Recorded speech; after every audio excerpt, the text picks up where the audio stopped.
Hello students, this is a maths class and today we read chapter 3 data handling. Okay data handling का मतलब क्या होता है। Data मतलब कोई भी ऐसा डाटा आपके पास जिसको आपको इकट्ठा करना है, आपको कोई भी रॉ फॉर्म में दे रखा है, कच्चे तरीके से दे रखा है और आपको हैंडल करना है, उसको अच्छे से करना है। तो इसके अंदर हम पहले क्या करते हैं हैंडल करने के लिए, सबसे पहले हम क्या करेंगे, कलेक्ट करेंगे, डाटा को इकट्ठा कर लेंगे। जैसे फॉर एग्जाम्पल आपके पास मार्क्स है, तो आपके टोटल कितने सब्जेक्ट्स है, 6 सब्जेक्ट्स। तो आप क्या करोगे, सबके मार्क्स इकट्ठे कर लोगे, मतलब आपने कलेक्ट कर लिया। अब आप ऑर्गेनाइज करोगे। ऑर्गेनाइज कैसे करोगे, या तो आप उनको सब्जेक्ट के सामने लिख दोगे, या फिर आप उसको, जैसे सबसे ज़्यादा आपके इंग्लिश में आए हैं, मैथ्स में आए हैं, तो आप उसको असेंडिंग फॉर्म में या डिसेंडिंग फॉर्म में किसी भी तरीके से आप उसको क्या कर दोगे, ऑर्गेनाइज। टैबुलर फॉर्म में, असेंडिंग, डिसेंडिंग, किसी भी तरीके से आप उसको क्या कर सकते हो, ऑर्गेनाइज। उसके बाद होता है अरिथमेटिक मीन। मीन मतलब एवरेज, इसका मतलब क्या होता है, एवरेज। आपको क्या निकालना है, एवरेज मीन। किसी भी चीज़ की एवरेज कितना होता है, तो वो आप कैसे निकालोगे, टोटल नंबर, मतलब सबका आप क्या कर दोगे, सम। क्या कर दोगे, sum divide by number of items. क्या करोगे, नंबर ऑफ आइटम से डिवाइड। अब देखो, जैसे आपके पास क्या है, 6 सब्जेक्ट है, आपके पास क्या है, 6 सब्जेक्ट है। किसी में आए हैं आउट ऑफ 50 मार्क्स, टोटल कितने मार्क्स का पेपर है, 50। इसमें से आपकी इस तरीके से, या फिर एक काम करो, 10 मार्क्स का टेस्ट हुआ है, किसी के 8 आए हैं, किसी के 4 आए हैं, किसी के 3 आए हैं, 2 1 1 2 3 4 5, किसी के 5 आए हैं। तो टोटल कितने सब्जेक्ट्स हो गए, 1 2 3 4 5 6। आपके 6 सब्जेक्ट्स हैं और उसमें एक बच्चे के किसी में सब्जेक्ट में इतने आए हैं, किसी में इतने, किसी में इतने। अब आपको क्या निकालना है, इसका एवरेज। क्या निकालना है, एवरेज, मतलब एरिथमेटिक मीन निकालना है। तो आप क्या करोगे, पहले सबका सम, 8 + 4 + 3 + 2 + 1 + 5, सबका क्या कर दोगे, सम डिवाइड बाय कितने हैं टोटल, 1 2 3 4 5 6 है। सबका सम करो, देखो 8 + 4 12, 12 + 3 15, 15 + 2 17, 17 + 5 22, 22 डिवाइड बाय 6।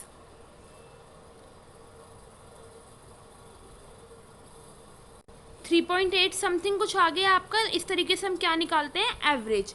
एक आता है रेंज। रेंज का मतलब क्या होता है बेटा, हाईएस्ट कोई भी नंबर। अब जैसे देखो, इसमें सबसे ज़्यादा हाईएस्ट कितने मार्क्स हैं, 8, और लोएस्ट कितने हैं, 1। तो 8 - 1 कितना हो गया, 7। तो रेंज क्या हो जाएगी आपकी, 7। आपको याद रखना, सबसे पहले आप क्या करते हो, डाटा को ऑर्गेनाइज करोगे, या तो असेंडिंग फॉर्म में, डिसेंडिंग फॉर्म में, टेबुलर फॉर्म, टेबुलर मतलब टेबल की तरीके से, किसी भी तरीके से आप करोगे। उसके बाद उसका क्या निकालते हैं, मीन निकालते हैं। मीन में क्या करते हैं, हम सबसे पहले सम करते हैं divide by total number of items. उसके बाद क्या होता है, रेंज। रेंज में क्या करोगे, हाईएस्ट माइनस लोएस्ट, हाईएस्ट को लोएस्ट से माइनस कर दिया।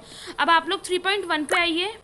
3.1 में देखिए, क्वेश्चन नंबर 1 नहीं करना, क्वेश्चन नंबर 2 देखिए। क्वेश्चन नंबर 2 क्या बोल रहे हैं, आपको ऑर्गेनाइज करना है। ऑर्गेनाइज क्या करना है आपको, टेबुलर फॉर्म में। किस फॉर्म में, टेबल के तरीके से करना है। आपको डाटा गिवन है, पहले तो आप इसको ऑर्गेनाइज करोगे। कैसे करोगे, इधर देखिए, मार्क्स गिवन थे आपको 1 2 3 4, जैसे भी मार्क्स आपको इसमें उल्टे सीधे दे रखे हैं। आपको मैंने अभी बताया तो असेंडिंग में या डिसेंडिंग में, मैंने असेंडिंग फॉर्म में करा है, छोटे से बड़ा। फ्रीक्वेंसी मतलब कितनी बार कोई नंबर आ रहा है, 1। अब इसमें देखिए, एक कितनी बार आ रहा है, एक सिर्फ एक ही बार आ रहा है, तो हमने फ्रीक्वेंसी में क्या लिख दिया, 1। 2 कितनी बार आ रहा है, 2 टाइम्स आ रहा है, 2। 3 कितनी बार आ रहा है, 1, एक ही बार आ रहा है, तो यहाँ पे 1। इस तरीके से मैं टेबल बनाऊंगी। टेली मार्क्स कैसे करते हैं, देखो, 1 के आगे 1 एक डंडा, 2 के आगे 2, 3 के आगे 3, 4 के आगे 4, 4 तक आप रिपीट कर सकते हो। 5वीं में आप क्या करोगे, 4 डंडे ये लगाए, 5वां ऐसे काट देते हैं, ठीक है। अगर फॉर एग्जाम्पल 10 है, तो 1 2 3 4 5 6 7 8 9 10। 7 है तो 1 2 3 4 5 6 7। तो 1 है तो 1 2 3 सॉरी 3 4, इस तरीके से 5 मैंने आपको बता दिया, ऐसे आप करते हो। अब देखो क्वेश्चन क्या है, which number is the highest. सबसे ज़्यादा मार्क्स कौन से वाले हैं, 9 है, तो 9 is the highest. Which number is the lowest, lowest कौन सा है, 1, तो 1 इज द लोएस्ट। आपको पूरा लिखना है। रेंज, रेंज मैंने अभी बताया, हाईएस्ट माइनस लोएस्ट। आप बेटा बहुत अच्छे से लिखोगे, range equals to highest minus lowest, 9 - 1 8। ऐसे एरिथमेटिक मीन कैसे निकालोगे, सबको क्या कर दोगे, टोटल नंबर मतलब सम कर दोगे, सम ऑफ ऑल नंबर। यहाँ पे टोटल की बजाय आप सम लिख लो, सम ऑफ नंबर्स अपॉन में नंबर ऑफ आइटम्स। आपने सबको ऐड कर दिया, 1 2 3 4 5 6 7 8 9। फिर डिवाइड बाय 9, आंसर क्या आ जाएगा 5, तो यहाँ पर 5 आ जाएगा। फाइंड द मीन ऑफ, देखो third question, find the mean of the first 5 whole numbers. Whole numbers किससे स्टार्ट होते हैं, 0 से स्टार्ट होते हैं, तो फर्स्ट 5 होल नंबर्स कौन से हो जाएंगे, 0 1 2 3 4, पहले 5 लेने हैं आपको, तो 0 से स्टार्ट करोगे। एरिथमेटिक मीन मैंने अभी बताया है, सबको ऐड करके नंबर ऑफ आइटम्स कितनी है 5 है, 5 से डिवाइड कर दोगे। क्वेश्चन नंबर 4 में भी देखो बेटा सेम है, आपको क्या करना है, मीन स्कोर निकालना। आप क्या करोगे, sum of all scores divide by जितने भी आपके नंबर ऑफ स्कोर्स है, नंबर ऑफ स्कोर्स कितने हैं 8 है, और सम ऑफ स्कोर्स मतलब आप सबको ऐड कर दोगे, डिवाइड बाय 8, आंसर आप खुद से कर लेना। ठीक है, क्वेश्चन नंबर 5 देखिए, यहाँ पर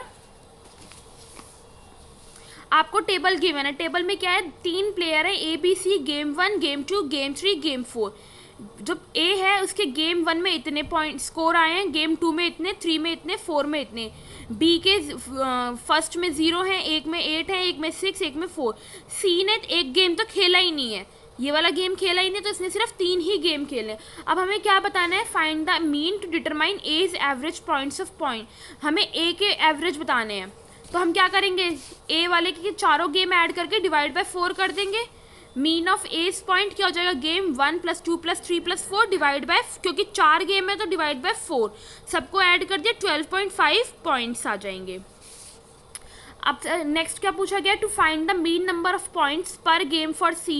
अब देखो, would you divide total number of points by 3 और 4। आपको 3 से डिवाइड करोगे या 4 से। C के केस में आप किससे करोगे, नंबर ऑफ पॉइंट्स जो यहाँ पर होता है वो आप क्या लोगे 3। क्यों, क्योंकि C ने सिर्फ 3 ही गेम खेले हैं, 4 नहीं खेले, चारों नहीं खेले, इसलिए हम 4 नहीं लेंगे, सिर्फ 3 लेंगे। We divide total points by 3 because C has played only 3 games. Next में क्या है, B का आपको मीन निकालना है। आप अभी मैंने इतने सारे बता दिए, B का आप मीन निकाल लोगे। और आपको नेक्स्ट में क्या बताना है, who is the best performer, सबका मीन निकालोगे, जिसके सबसे ज़्यादा आएंगे। देखो यहाँ पे सबसे ज़्यादा किसके, A के हैं, तो A is the best performer. Question number 6 में देखो सेम बेटा, इसमें भी क्या है, आपको साइंस टेस्ट के मार्क्स गिवन है। सबसे पहले आप तो इसको असेंडिंग या डिसेंडिंग में आप इसको कन्वर्ट कर लोगे। देखो जैसे मैंने डिसेंडिंग में करा है, आपकी मर्जी, आप असेंडिंग में भी कर सकते हो। हाईएस्ट मार्क्स बताने हैं, लोएस्ट बताने हैं, रेंज बतानी है, मीन बताने हैं, आप कर सकते हो। क्वेश्चन नंबर 7 में भी ऐसे ही है, आपको क्या बताना है, मीन एनरोलमेंट। इन सबको ऐड करने के बाद डिवाइड कर दोगे किससे, 1 2 3 4 5 6, टोटल 6 है, 6 से डिवाइड कर दोगे। क्वेश्चन नंबर 8 में भी बेटा रेंज निकाल लोगे। कैसे निकालोगे रेंज, हाईएस्ट माइनस लोएस्ट। तो हाईएस्ट कितनी है इसके अंदर 20.5 और लोएस्ट कितनी है 0.0, तो आप इन दोनों को माइनस कर दोगे। मीन रेनफॉल क्या करोगे, सबको ऐड कर दोगे, divide by 7। On how many days was the rainfall less than the mean rainfall. मतलब पहले आप मीन निकाल लोगे सेकेंड पार्ट में, उसके बाद क्या करोगे, आप ये देखोगे कि मीन से सबसे ज़्यादा, फॉर एग्जांपल, अच्छा देखो अगर फॉर एग्जांपल देखो कि मीन सपोज आया 5.5 या 5.6, 5.6 सपोज करो आपका मीन आ गया। अब इससे कम कौन कौन से हैं, मंडे को भी कम बारिश हुई है, वेडनेसडे को भी हुई है, थर्सडे को भी हुई है, सैटरडे को भी हुई है, संडे को भी हुई है, तो आप इन सबके नेम लिख दोगे। मीन से जिसके कम आएंगे वो आप नाम लिख दोगे। 9th क्वेश्चन आप खुद से करोगे, तो जो क्वेश्चंस मैंने नहीं कराए वो आप पहले प्रैक्टिस कॉपी में करोगे, उसके बाद आपको फेयर करने हैं। आई होप सबको एरिथमेटिक ये इतनी थी एक्सरसाइज, इतना सबको समझ में आ गया होगा। बहुत ईजी है, आपको कुछ नहीं करना, रेंज निकालनी है, हाईएस्ट माइनस लोएस्ट। और एरिथमेटिक मीन या फिर एवरेज के लिए आप क्या करोगे, सबसे पहले डाटा को आप असेंडिंग, डिसेंडिंग या फिर टैबुलर में चेंज करोगे। उसके बाद आप क्या करते हो, आप सबको ऐड करने के बाद टोटल नंबर ऑफ आइटम से डिवाइड कर दोगे। इतना ही है, कोई टफ नहीं है, आप करके देखना, सब इजीली हो जाएगा। ठीक है, थैंक यू सो मच।